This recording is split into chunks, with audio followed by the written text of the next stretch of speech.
ठीक, क्वेश्चन में जो था, जो रॉड गिवन था, ठीक है, ये यूनिफॉर्म क्रॉस सेक्शन था। ठीक है, यहाँ का टेम्परेचर T1 जो दे रखा था 150 डिग्री सेल्सियस, यहाँ का 0 डिग्री सेल्सियस। ठीक, और एल लेंथ पे एक T1 निकालना था, फिर T2 निकालना था, और इसका लेंथ 2L, इसका लेंथ 3L। ठीक है, और कंडक्टिविटी K1, 2K और 3K दे रखा था। ठीक है, तो इस कंडीशन में हम लोग क्या देखते हैं, T1 T2 निकालने के लिए कि और दे रखा था स्टेडी स्टेट में है, स्टेडी स्टेट। इसका कहने का क्या मतलब हुआ कि यहाँ से जो dq और dt है, यानी that is current, heat current IH, ये कांस्टेंट है। ठीक, ठीक है, यानी कि जितना करंट यहाँ फ्लो करेगा उतना ही करंट यहाँ भी फ्लो करेगा, तो उतना ही करंट यहाँ भी फ्लो करेगा। तो यहाँ से यहाँ तक के लिए एक बार लगाएंगे, एक बार यहाँ से यहाँ तक के लिए, और एक बार यहाँ से यहाँ तक के लिए। तो क्या लिखेंगे, K A 150 minus T1 upon L equal to 2Ka T1 minus T2 upon 2L, and this is equal to 3Ka T2 minus 0 upon 3L।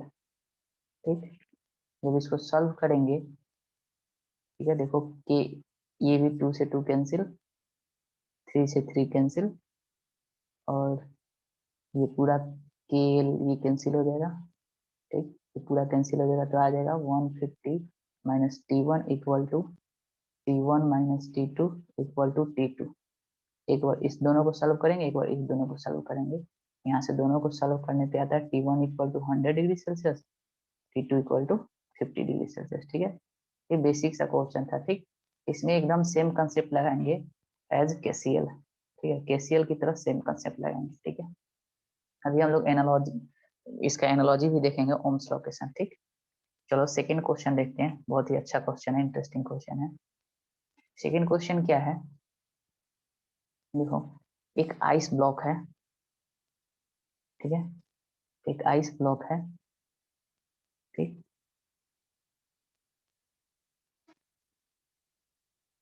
Suppose कर लो ये आइस ब्लॉक है, और इसमें एक रॉड लगा हुआ, रॉड अटैच्ड है। ठीक है, ऐसे रॉड अटैच्ड है। ठीक है, और ये आइस जो है 0 डिग्री सेल्सियस पे, जो आइस है, आइस ब्लॉक है 0 डिग्री सेल्सियस पे है, और रॉड का यह एंड 160 डिग्री सेल्सियस पे। ठीक है, इस रॉड का क्रॉस सेक्शनल एरिया जो दे रखा है वो है 0.1 मीटर स्क्वायर, 0.1 मीटर स्क्वायर। ठीक, और लेंथ ऑफ रॉड जो दे रखा है, लेंथ ऑफ रॉड वो है 2 मीटर। ठीक, और क्या देखा है, रॉड का कंडक्टिविटी के जो दे रखा है वो है 2100 वाट पर मीटर पर कूलम। ठीक है, ये दे रखा है रॉड के बारे में। ठीक, और निकालना है कि amount of mass of ice melt per second, amount of mass of ice melt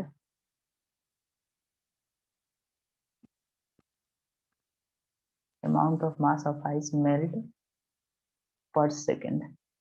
ठीक है, और in steady state, in steady state question में गिवन रहेगा किस तरह कंडीशन, स्टेडी स्टेट है या अनस्टेडी स्टेट है। ठीक है, ये सब मेंशन रहेगा। ठीक है, अब देखिए इसका सोल्यूशन। क्वेश्चन क्या है कि यहाँ से ये इसको हीट किया जा रहा है, यहाँ पे 160 डिग्री सेल्सियस है, यहाँ 0 डिग्री सेल्सियस है, तो ओबियस है कि ये टेम्परेचर डिफरेंस की होने से इधर से हीट करंट फ्लो होगा। ठीक, और स्टेडी स्टेट है, यहाँ पर स्टेडी स्टेट दे रखा है, यानी आई क्या होगा, कांस्टेंट होगा। ठीक, ठीक है, तो सबसे पहले हम लोग आई निकाल लेंगे। आई कितना होगा, के ए T1 minus T2 by L. ठीक है, ये के का करंट का वैल्यू आ जाएगा, ये कितना आएगा, ये 20 100 नहीं है, 21 वाट है। ठीक है, 20 100 नहीं है, 21 वाट है। ठीक, 21 वाट पर मीटर पर कूलम। ठीक है, तो ये हो जाएगा 21 into area 0.1 into 160 minus 0 upon length 2। ठीक है, तो इसको जब सॉल्व करेंगे तो ये आएगा 168 जूल पर सेकेंड। ठीक है, इतना आएगा। इसका मतलब क्या हुआ, जूल पर सेकेंड का मतलब क्या होगा कि इन 1 सेकेंड, इस आंसर का क्या मतलब हुआ, इन 1 सेकेंड 160 जूल एनर्जी प्रोवाइड कर रहा है। 160 joule energy is provided by rod.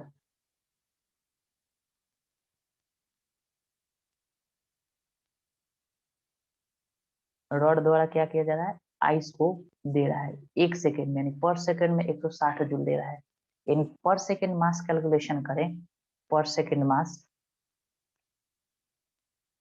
Mass melt, तो इसी एनर्जी की वजह से होगा, 168 जूल की वजह से होगा, यानी यह क्यू जो होगा ml हो जाएगा। ठीक, और यहाँ पर लेटेंट हीट ऑफ फ्यूजन लेंगे, और क्यू कितना है 168 m इंटू एल एफ। यहाँ से मास कितना आ जाएगा 168 अपन 80। और चूंकि ये कैलोरी में होता है, इसको जूल में बदलने के लिए क्या करेंगे 4.2 से मल्टीप्लाई कर देंगे, तो यहाँ से सॉल्व करेंगे तो इट्स कम्स टू बी 0.5 ग्राम। ठीक है, पर सेकेंड, क्योंकि हम जो भी कैलकुलेशन कर रहे हैं पर सेकेंड में कर रहे हैं। इसका क्या मतलब हुआ कि यह जो आइस है 0.5 ग्राम 1 सेकेंड में मेल्ट कर रहा है। ठीक है, तो इस तरह का जब भी क्वेश्चन है तो करंट निकालेंगे, और करंट का यूनिट हम लोग वाट ना लिख के जूल पर सेकेंड की बात करें, एनर्जी की टर्म में लिखेंगे। आई का यूनिट क्या होता है वाट, क्योंकि क्या होता है dq बाई dt होता है। ठीक है, और वाट को हम लोग जूल पर सेकेंड भी लिख सकते हैं। ठीक, तो जब भी इस तरह का क्वेश्चन है तो यूनिट जूल पर सेकेंड में लिखेंगे, और ये कंसीडर करेंगे कि 1 सेकेंड में 168 जूल एनर्जी प्रोवाइड कर रहा है। ठीक है, ठीक है, क्वेश्चन समझ में आया।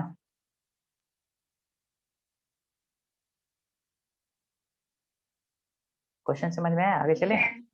ठीक, सिंपल सिंपल क्वेश्चन आता है, डिफिकल्ट क्वेश्चन नहीं होगा। ठीक है, चलो देखते हैं इसका analogy with Ohm's law. Ohm's law के साथ क्या एनालॉजी है। ठीक है, एनालॉजी विथ ओम्स लॉ।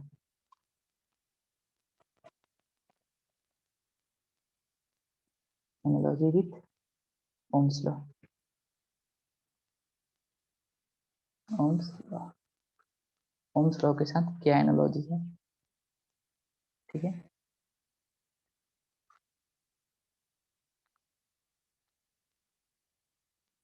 देखो ओम्स लॉ में हम लोग इलेक्ट्रिकल सर्किट की बात करते हैं, और इधर थर्मल सर्किट। ठीक है, इलेक्ट्रिकल सर्किट और इधर थर्मल सर्किट। थर्मल सर्किट या थर्मल इक्विवेलेंट बोलेंगे। ठीक, थर्मल इक्विवेलेंट। ठीक, अब देखो इलेक्ट्रिकल सर्किट में एक रेसिस्टेंस और यहाँ का पोटेंशियल लेट से वी ए, और यहाँ का पोटेंशियल वी बी, और ये आर, और हमको पता है V A minus V A is greater than V B, तो करंट ऑब्वियस इधर से इधर फ्लो करेगा, higher potential to lower potential.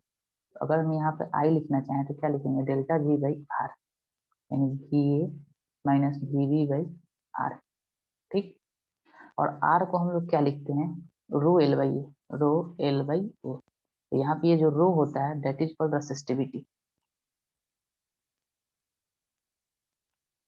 ठीक, और 1/रो क्या हो जाएगा कंडक्टिविटी, कंडक्टिविटी।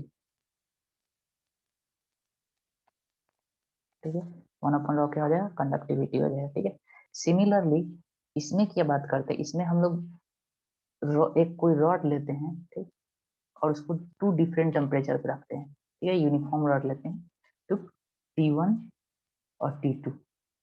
इसमें क्या हायर होगा, एक सपोज कर लो कि T1 ग्रेटर देन T2 है, तो इस रॉड का भी कुछ थर्मल रेसिस्टेंस होगा RTH। ठीक है, तो अगर ये पूरा यूनिफॉर्म है तो इससे जो करंट जाएगा, ठीक है, वो कितना जाएगा, लेट से करंट आई जाएगा। Current, heat current is always flow from higher temperature to lower temperature, मतलब हायर से लोअर की तरफ हीट करंट फ्लो करता है। तो अगर हम लोग इसका लिखना चाहें, इसमें ओम्स लॉ लगाना चाहें, ओम्स लॉ इसमें लगाना चाहें, ठीक, एक्चुअल में ओम्स लॉ नहीं बट इक्विवेलेंट लगा रहे हैं इसका, तो क्या लिखेंगे आई बराबर delta T by R T H. ठीक है, delta T by R T H. ठीक है, यानी T1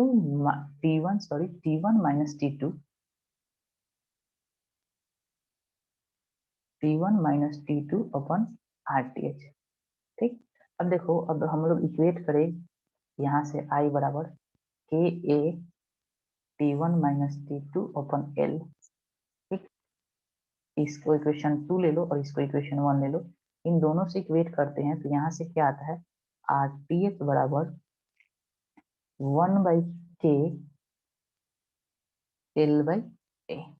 ठीक है, देखो सिमिलरिटी फॉलो कर रहा है, यहाँ पे रो है, इसको क्या लिख सकते हैं, 1/सिग्मा L/A, where sigma is conductivity, तो यहाँ पर क्या है 1/K L/A। ठीक है, ये सिमिलरिटी फॉलो करता है। ठीक, इसको थर्मल असिस्टेंस बोलते हैं, इसको थर्मल असिस्टेंस। ठीक, और क्या क्या हो गया, कंडक्टिविटी, थर्मल कंडक्टिविटी।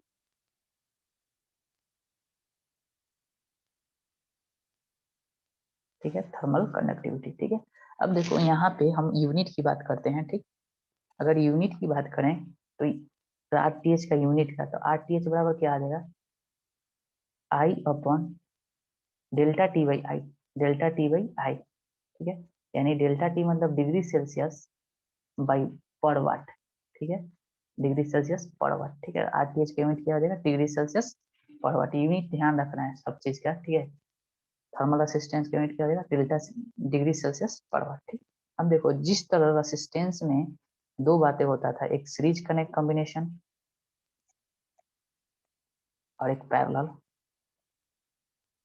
ठीक है, उसी तरह इसमें भी थर्मल सर्किट में भी दो तरह का हम लोग यूज करेंगे, एक सीरीज कॉम्बिनेशन में और एक पैरेलल कॉम्बिनेशन में। ठीक है, सर 1/K को क्या बोलेंगे सर? 1/K को, सर 1/K को क्या बोलेंगे? नहीं, 1/K को यहाँ पे कुछ नहीं बोलेंगे, K को बोलेंगे थर्मल कंडक्टिविटी। ठीक है, K is defined for thermal conductivity. यहाँ यार 1/K को क्या बोल सकते हैं, थर्मल रेसिस्टिविटी भी बोल सकते हैं, लेकिन जनरल बुक में थर्मल कंडक्टिविटी लिख, सीरीज कॉम्बिनेशन ऑफ रॉड। सबसे पहले सीरीज कॉम्बिनेशन ऑफ रॉड,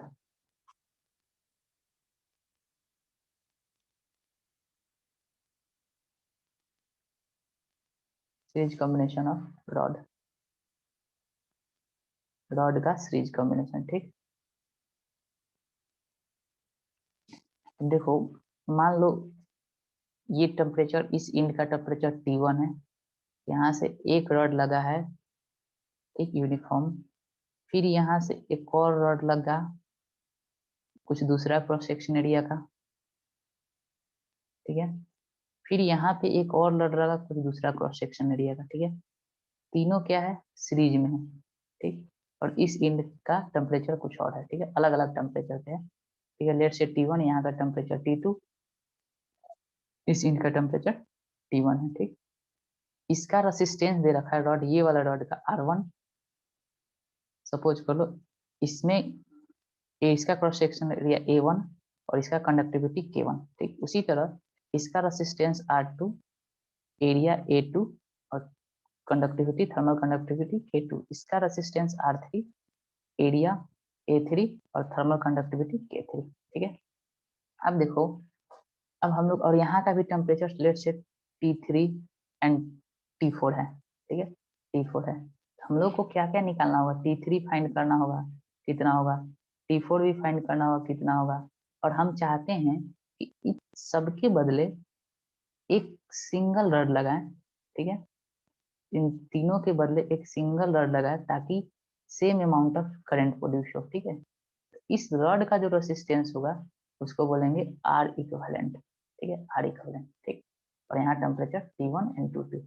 ठीक है, सेम जिस तरह हम लोग रेसिस्टेंस में करते थे, सेम वही केस कंडीशन करेंगे। ठीक है, अब देखो, as as all rod in series, rod in series, this imply क्या होगा, करंट सेम होगा, आई सेम, क्योंकि सीरीज में क्या सेम होता है, करंट सेम होता है। ठीक है, क्वेश्चन में कुछ नहीं गिवन है, इसका मतलब ये सब ऑलरेडी किस स्टेट में, स्टेडी स्टेट में, सब स्टेडी स्टेट में। ठीक है, स्टेडी स्टेट। ठीक है, जब तक कुछ मेंशन नहीं रहे तब तक अपने आप से स्टेडी स्टेट लेके चलना है। ठीक, अब देखो, यहाँ से सपोज कर लो कि इसमें आई करंट इंटर कर रहा है। ठीक है, यहाँ से आई करंट जा रहा है, इधर भी इसमें भी आई करंट होगा, इसमें भी कितना होगा, आई करंट होगा, यानी सारे रॉड में आई करंट होगा। क्यों? क्योंकि ये तीनों जो कनेक्टेड है सीरीज में है। ठीक है, तो यहाँ से लिख सकते हैं जिस तरह हम लोग ओम्स लॉ में लिखते थे, क्या लिखते थे, delta V equal to I into R. वैसे ही यहाँ पे इसका एनालॉजी क्या होगा, delta T equal to I into R. ठीक है, तो यहाँ से लिखो delta T1 minus T3 equal to I into इसका रेसिस्टेंस R1। सिमिलरली यहाँ से यहाँ तक के लिए लिखेंगे तो T3 माइनस T4 आई इंटू R2। फिर 4 से यहाँ तक के लिए लिखेंगे तो क्या लिखेंगे, T4 minus T2 equal to I into R3। ठीक, अब इन तीनों को ऐड कर दो। ठीक है, इन सबको क्या करेंगे, ऐड कर देंगे। तो ऐड करने से क्या हो रहा है, देखो ये T3 कैंसिल, T4 कैंसिल, क्या बचा, T1 minus T2 equal to I times R1 plus R2 plus R3। ठीक है, तो यहाँ से क्या आ गया, आई बराबर क्या आ गया, यहाँ से देखो T1 minus T2 upon R1 plus R2 plus R3। ठीक है, ये इक्वेशन हम यहाँ से है। ठीक है, अब यहाँ से देखो अगर हम लोग आई बराबर लिखना चाहें इस वाले फिगर से, तो आई बराबर क्या लिखेंगे, T1 minus T2 by are equivalent. अब दोनों को इक्वेशन 1 एंड 2 को कंपेयर करेंगे। कंपेयर करने से क्या पता चला कि जो आर इक्विवेलेंट होता है वो क्या होगा, R1 plus R2 plus R3 and so on. जितना भी रट रहेगा सबको क्या करेंगे, सीरीज में रहेगा तो सबके रेसिस्टेंस को क्या कर देंगे, ऐड कर देंगे। सेम हो गया जिस तरह हम लोग रेसिस्टेंस के केस में करते थे। ठीक है, ठीक, तो ये तो इजी होगा। लेकिन अब इसमें क्वेश्चन पूछ सकता है कि what is the equivalent thermal conductivity, के इक्विवेलेंट कितना हो, क्योंकि सबका के अलग अलग, इसका K1 है, इसका K2 है, इसका K3 है, तो इस रॉड का के इक्विवेलेंट कितना हुआ। ठीक है, ये क्वेश्चन इंपॉर्टेंट हो जाता है। ठीक है, चलो आगे चलें।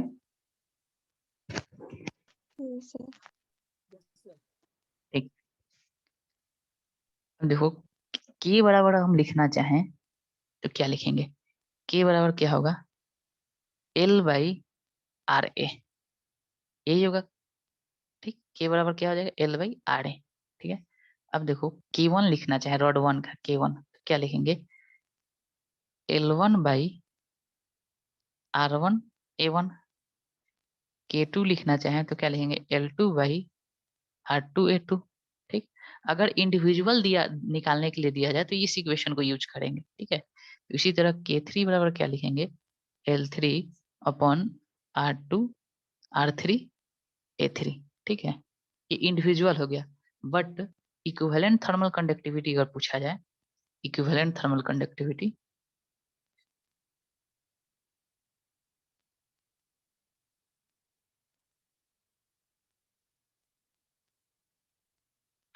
इक्विवेलेंट थर्मल कंडक्टिविटी इन सीरीज। ठीक है, इन सीरीज, तो के इक्विवेलेंट जो होता है वो होता है, अगर मान लो सपोज कर लो एन रॉड रहा, एन रॉड इन सीरीज। ठीक, तो N upon 1 by K1 plus 1 by K2 plus 1 by K3 and so on up to 1 by Kn तक। ठीक है, सबको ऐड कर देंगे, ये हो जाएगा तुम्हारा इक्विवेलेंट कंडक्टिविटी। पहले क्या करेंगे, पहले सबका इंडिविजुअल K1 K2 K3 जितना रहे ऐसे ही Kn तक निकाल लेंगे। ठीक है, Ln upon Rn plus An, सबका इंडिविजुअल निकाल लेंगे। उसके बाद इस फॉर्मूला में पुट कर देंगे तो this give equivalent thermal conductivity of rod in series. ठीक है, ये यूज करेंगे किसमें, इन सीरीज में। ठीक है, और ये याद होना चाहिए। ठीक है, this is very very important. ठीक है, एन क्या है, number of rod in series, N क्या है, number of rod in series. ठीक है, सीरीज में कितना रॉड होगा, ठीक है, वो एन है। ठीक, चलो हो गया,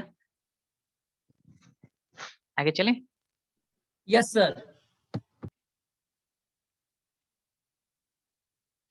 आगे देखो एक क्वेश्चन करते हैं। ठीक, मान लो एक रॉड है। ठीक, फिर एक और रॉड है,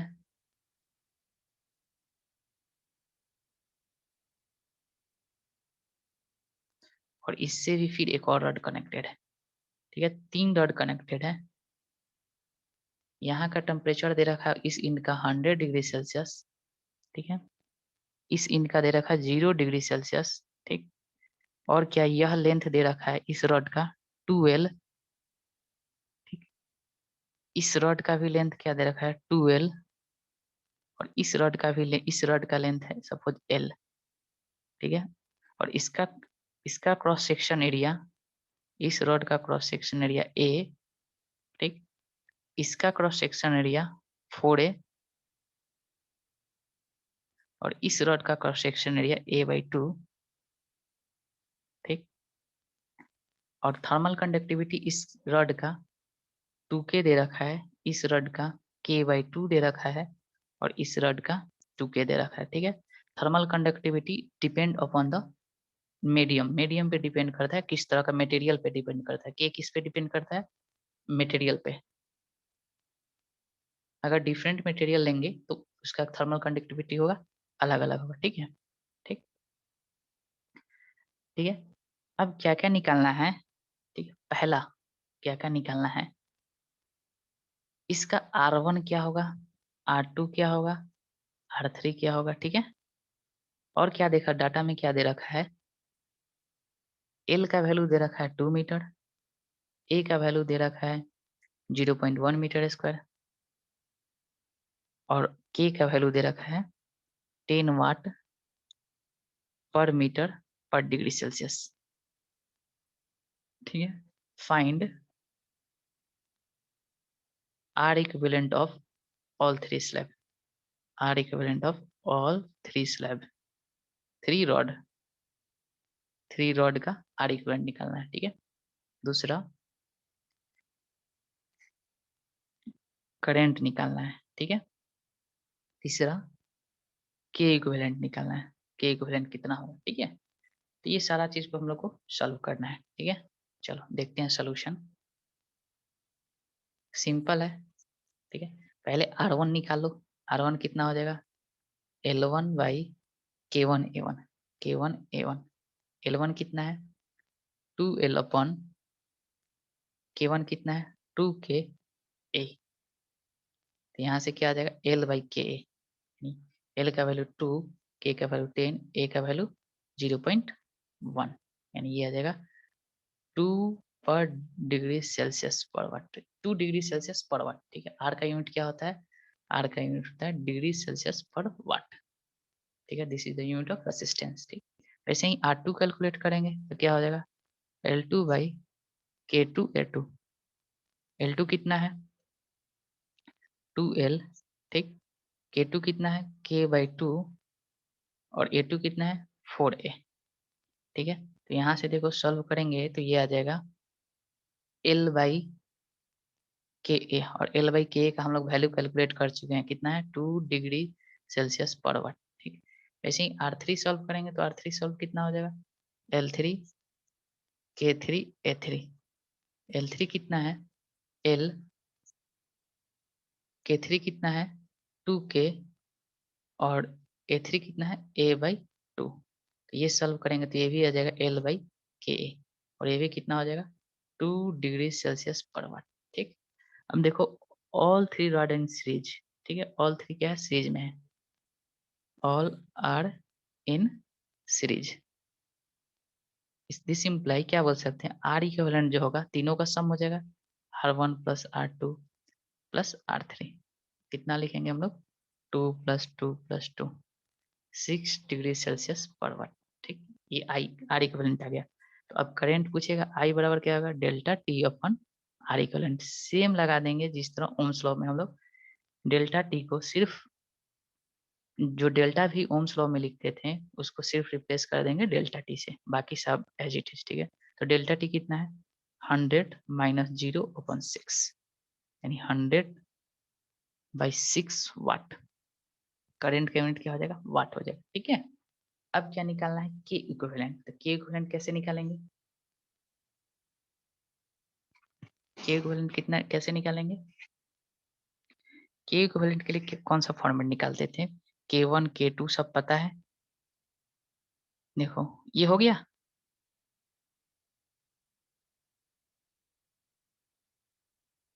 ये हो गया। Yes, sir. ठीक, हम लोग कैसे निकालते थे K1 K2? K1 K2 तो सब गिवन है, तो K इक्विवेलेंट कैसे लिखेंगे? n upon 1/K1 plus 1/K2 plus 1/K3। ठीक है, बस इसको सॉल्व कर लेंगे। ठीक, you will get the answer. ठीक है, एक और क्वेश्चन करते हैं बेसिक सा। ठीक, एक रॉड है,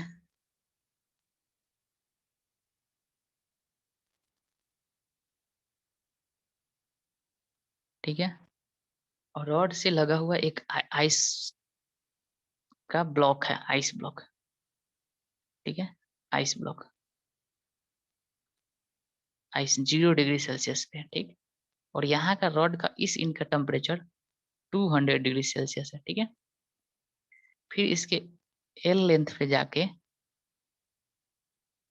एक पॉइंट है जिसका टेम्परेचर T1 है, फिर यहाँ से 2 लेंथ पे जाके एक और पॉइंट है जिसका टेम्परेचर T2 है, और यहाँ से 3L डिस्टेंस की दूरी पे जाके ये आइस ब्लॉक है। ठीक, और सब ये जो भी रॉड है इसमें 3 रॉड है, एक रॉड नहीं बल्कि ये 3 रॉड से मिलके बना हुआ है। एक इधर वाला एल लेंथ वाला, एक 2L वाला, एक 3L वाला। ठीक, इसका थर्मल कंडक्टिविटी का वैल्यू दे रखा है K, इसका दे रखा है 6K, और इसका दे रखा है 9K। ठीक, ठीक है, और लेटेंट हीट ऑफ फ्यूजन का जो वैल्यू जूल पर केजी में दे रखा है, latent heat of fusion 3 × 10⁵ joule per KG. ठीक, area of cross section, uniform cross section है, ये दे रखा है 0.1 मीटर स्क्वायर। आपका आवाज क्लियर नहीं है। आवाज क्लियर नहीं है? एक सेकेंड। नहीं। ठीक, देखो क्या है, एक यूनिफॉर्म रॉड है, ठीक है, 3 रॉड से मिलके बना हुआ है। एल लेंथ का थर्मल कंडक्टिविटी K दे रखा है, 2L लेंथ का 6K, और 3 लेंथ का 9K। ठीक है, और 1 इंच का टेम्परेचर 200 डिग्री सेल्सियस, और आइस का टेम्परेचर जो है 0 डिग्री सेल्सियस पे है। ठीक, एरिया का वैल्यू दे रखा है, लेंथ का वैल्यू दे रखा है 2 मीटर, और K का वैल्यू दे रखा है 40 वाट पर मीटर पर डिग्री सेल्सियस। ठीक है, पहला निकालना है rate of melting of ice, rate of melting of ice, किस रेट से मेल्ट कर रहा है। ठीक है, यानी basically rate of melting of ice मतलब क्या हुआ, dm/dt, dm/dt। ठीक, यानी मास मेल्ट, मास पर सेकेंड, यानी 1 सेकेंड में कितना मास मेल्ट कर रहा है। ठीक है, दूसरा T1 निकालना है एंड T2 निकालना है, T1 और T2 निकालना है कि T1 क्या होगा, T2 क्या होगा। ठीक है, देखो जब भी इस तरह का क्वेश्चन है आइस और मेल्टिंग वाला, ठीक, तो उसमें हम लोग करंट की बात करते हैं। सबसे पहले क्या करेंगे, करंट निकालेंगे। ठीक, यानी कि अप्रोच क्या होना चाहिए कि जब भी रेट की बात है, इसका मतलब करंट से रिलेटेड है, यानी आई, और आई के लिए हमको क्या चाहिए, डेल्टा T/R इक्विवेलेंट। ठीक, तो सबसे पहले इसका R1 निकालेंगे, R2 निकालेंगे, R3 निकालेंगे। R1 कितना हो जाएगा, L1/K1A1। L1 कितना है, L/K, और एरिया A, सबका क्रॉस सेक्शन इक्वल है तो एरिया A। L का वैल्यू क्या रखेंगे 2, K का वैल्यू 40 इंटू 0.1, ये आ जाएगा 0.5 डिग्री सेल्सियस पर वाट। ठीक, वैसे ही R2 निकालेंगे तो क्या हो जाएगा, L2/K2A2, यानी L2 कितना हो जाएगा 2L/6